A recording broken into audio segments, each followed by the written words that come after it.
Let me turn off my computer.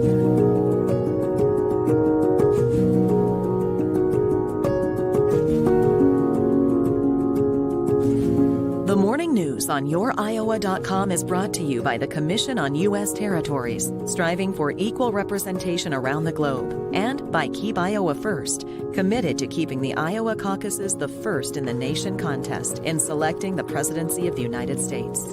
And now, here's your host, Brent Roske.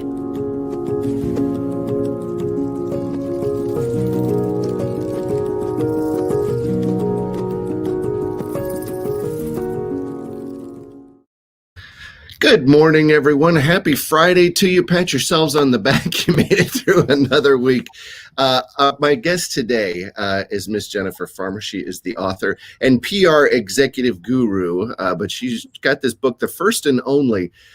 Really looking forward to this chat with Miss Farmer today. Not only is she an author, but she has a public relations background in social justice and politics. So we know a lot of folks together and looking forward to chatting with her. Up on the screen, I know you've heard about this. Perseverance made it to Mars. How far did it go? You know, this is better with a co-host, these little things, but I'm going to use you as my co-host viewer today.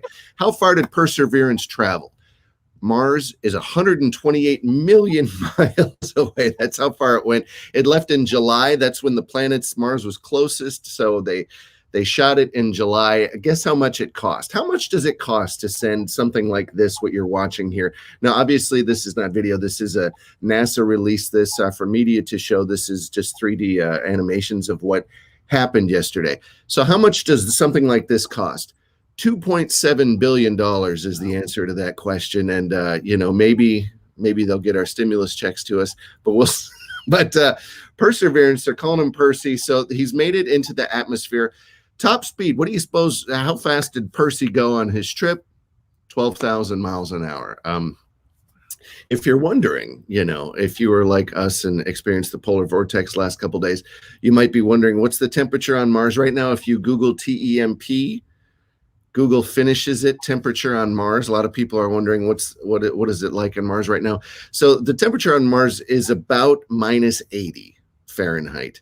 But in the summer months, it gets up to 70 degrees.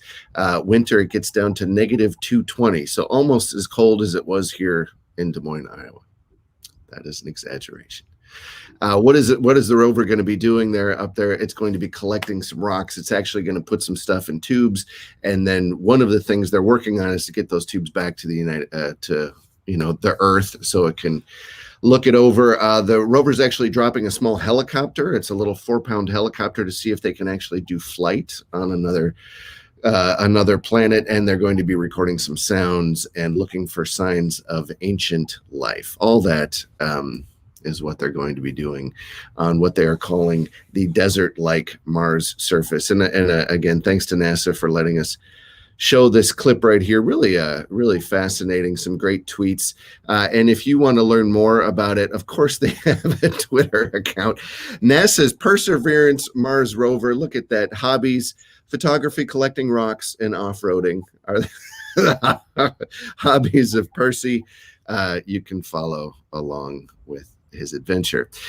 So now, without any further delay, let's bring on all the way from Ohio, Jennifer Farmer, to chat with us there. And there she is. Jennifer, thank you so much for being on the program today. Brent, thank you for having me. Looking forward to this discussion.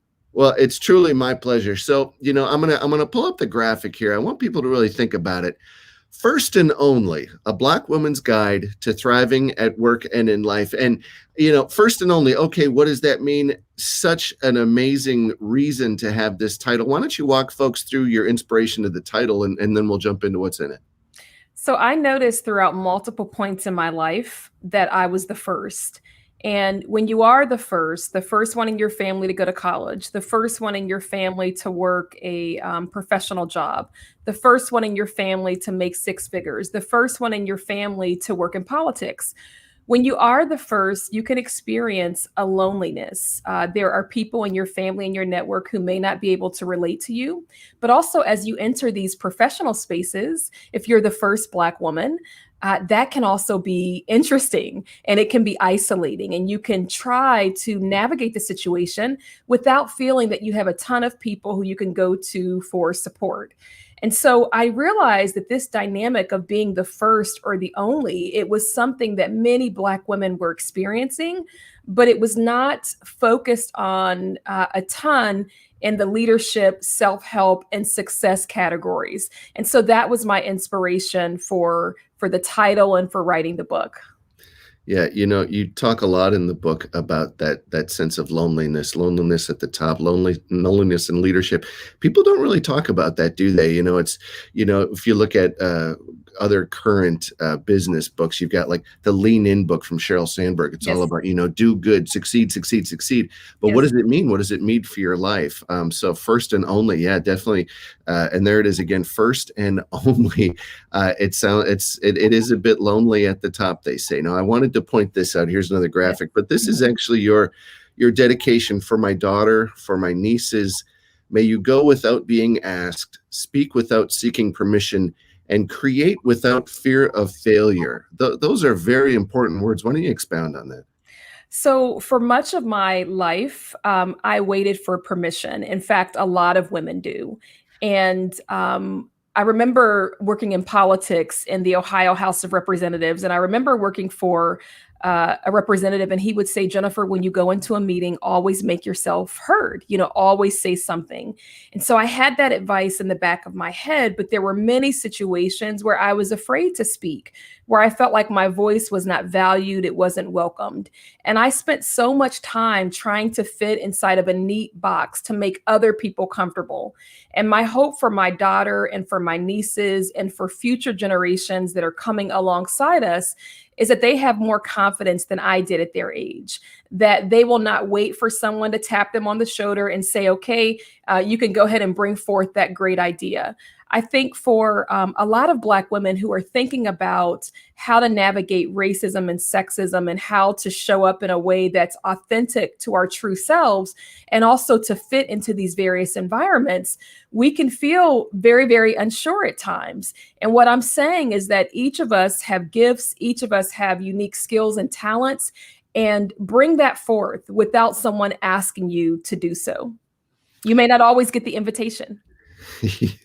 Well, you might not get the invitation. Yeah, boy, that just keyed up something. I used to speak at UCLA that have me in, and I say to these students, you've got to decide what your life's going to be. Your life is going to decide for you. And those answers might not be as good as the ones you can come up with. Yes. So talk about, that's so interesting. You and I have very similar backgrounds in that we both work a little in politics, both work a little bit in public relations and marketing. Talk about, I'm fascinated with that crossroads, but it seems like, especially when I thought of the summer, the most profound, the most arresting moments on media was when Killer Mike gave his speech after the Atlanta protests. Mm-hmm. That to me was mandatory viewing. I thought that he just absolutely encapsulated what was going on. And he made a statement there. He goes, I don't want to be doing this. Yes. He goes, I don't want to be up here talking right now. Funny story. So for your audience, Killer Mike is a client. Mm-hmm. And I remember that Friday. I remember that week, the summer was so intense. And I remember we had an interview on Friday afternoon, and then I signed off. It was probably about 5:00, and I said, okay, I can exhale. And I go to bed early anyway, and I went to sleep. And you know how sometimes you wake up in the middle of the night, something told me to check my phone. And there was a missed call from our manager, Joe Baker, or one of our managers. And he was saying, Jennifer, you need to call me. And I thought, okay, everyone knows I go to sleep.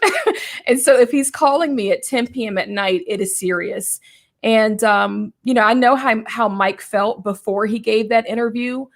And it was truly a pivotal it was truly a pivotal point in his life, but also in the nation's psyche in terms of getting a sense of the things that Black people, no matter your status, grapple with in America. Yeah. If folks, if you haven't seen it, please watch it, and we'll get links put up on Twitter. But it's when it happened, I watched it live, and then I've watched it several times since, and I think he just encapsulated so much of the anger, of the disappointment, but also, again, him saying, I don't want to be here. I don't want to be given the speech again. But here's what has to be said. In relation to the book, though, publicizing politics, social justice, and then entertainment. I mean, talk about how that is now the new celebrity. I mean, Killer Mike is doing what we expect now of our celebrities, and didn't necessarily used to be that way, did it? It wasn't that way, but here's the thing. One of the things that I point out in First and Only is that we have to understand who we are and we have to understand our talents, and then we have to be authentic. And the people that I work with, whether it's politics, whether it's religion, whether it's entertainment, I work with people who are committed to social justice. And so if you know anything about Mike, he's committed to social and racial justice. So it was not surprising for me to hear him talk like that. And what we're seeing is that the public wants their elected officials, they want their entertainment folks, they want them engaged. They want them attuned to the struggles that people are facing. And when you have someone and that is naturally who they are, it's easy for that to come forward. I've been in many, many spaces with Mike and others. And so it wasn't surprising for me, but it was still nice to have it happen. It's interesting how the public, I mean, we certainly had different expectations, don't we? When people are given a platform with a bigger megaphone, there certainly is pushback when someone accepts a big award and they take that as a moment to speak. But I think now we're expecting that, and we're really expecting folks with note to use it for social justice.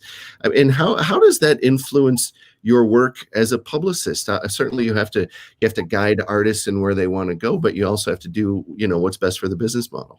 Well, I mean, my business model is working with people who support racial and social justice, and that does not fit into a neat box. And what I mean by that is you can be a minister who's very, very attuned to the community, and you would be my type of client.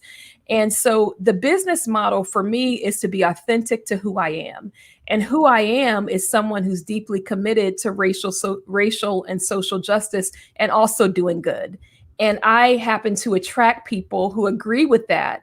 And so that makes for a good relationship. There's no one who I work with that I can say they're just totally disconnected from the values that I have as a woman, but also as a business owner.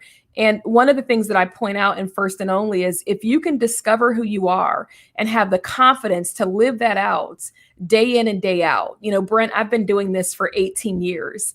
And over 18 years, there were many moments where I felt like, oh my gosh, if I just wouldn't work for a big corporation, I'd be doing so much better. But it's the staying power, it's the dedication, regardless of if people see me or if they don't. And that's really what drives me. And it's also what drives the people who I work with. There's a lot of your book talks about, it's very honest. And of course, I loved it. I want people to get it. First and Only, we're going to talk about how you can order it. But one thing I really appreciated about it was how honest it was. We spoke about loneliness a little bit, but also about vulnerability. We don't talk a lot about what does it mean to actually have these jobs. And one of the phrases in here, this means that showcasing vulnerability or telling someone you might need an emotional level, it can feel like a weakness, but is precisely what we need to be healthy and whole. And you talk about that and you say that it's okay. I can shed the facade of the Black woman as Superwoman. Yeah. Is in this. Why don't you talk about that? So, when I was coming up, I learned that if you're Black and if you're a woman, you have to work twice as hard to be perceived half as skilled. And so that was embedded in me. And somewhere I also got the message that women are overly emotional, so don't be emotional. And I remember working in politics and really encountering some tough things that I'm sure you can relate to because you've worked in politics, and just feeling like, nope, I can't cry. I have to have it all together. That is not healthy, because those emotions, if we aren't expressing them in appropriate ways, they come out in other ways. They come out in anger. They come out in depression. They come out in drinking. They come out in shopping. And so what I found is that it is much better to find someone with whom you can be vulnerable and just say, look, Brent, I'm having a really, really tough time, and I may be off over the next couple of days. Or to reach out to a therapist or a counselor to say, look, I need some tools to help me process where I am. When you do that, it creates a healthier you over the long term. In the moment, it may not feel good, but over the long term, it creates a healthier you. Because the fact of the matter is, and there's a book of the same title, the body knows and the body keeps score. And what I'm telling Black women in this book and other women who read it is, you don't have to have it all together. You can reach out to a confidant or to someone who has expressed a willingness to support you and say, you know what, I'm not feeling quite right, or I need some resources to help me walk through that. And not only does that help you, but it gives your circle and your village an opportunity to show up for you. And that is really a beautiful thing. Wow. Really. And the thing is, I wasn't expecting that approach in this. I opened the book, didn't know what to expect, Yeah. but I found it really refreshing, really honest. And you never do you talk about that. When I was starting my career at NBC Universal, there was no mental wellness. It was, how hard can you work? How many hours can you put in? Yeah. And if you left at 9 p.m., they'd call you part-timers. But so a fascinating book, very great stuff. First and Only. I'm going to pull the graphic up here again. And how do folks buy the book? So you can buy the book from the publisher, Broadleaf Books. You can buy it from Barnes and Noble, Target, Walmart. You can buy it from Amazon. It literally is everywhere. And if you just Google Jennifer R. Farmer, make sure you throw that R in there, because I compete with the psychic who's also named Jennifer Farmer. So put the R in there, or just Google the title, First and Only, A Black Woman's Guide to Thriving at Work and in Life. And your PR agency, you talk about social justice PR. Why don't you tell folks what that is and what type of work you folks deal with? So, we work with people who are committed to social good. So I work with celebrities, of course. I work with restaurants who are trying to give back to the community. I work with entrepreneurs who've developed a product to support the community. I work with elected officials. We talked about Nina Turner. Nina Turner is a client. Basically, I feel like good people should have good representation, good PR representation, one that is driven by values, one that is driven by integrity, and that's what we seek to provide. So if an organization or a leader is in the world and they're genuinely trying to do good, then Spotlight PR is the firm for them. Can't be more grateful to Miss Jennifer Farmer for taking time out today to be on the show. Thank you so much for being on. Thank you for having me. Folks, that's going to be our show today. Again, congratulations for making it through another week. Next week on Monday, my buddy Steven Adams, he produced the film Rodney King on Netflix, directed by Spike Lee. He's going to be on Monday. And then Wednesday, Gina Belafonte runs Sankofa.org with her father, Harry Belafonte. I've known Gina for years. She's going to be on Wednesday talking about what they do amongst Iowa business leaders and elected officials, all that and more next week. Thank you so much for tuning in with us today. We'll see you Monday morning.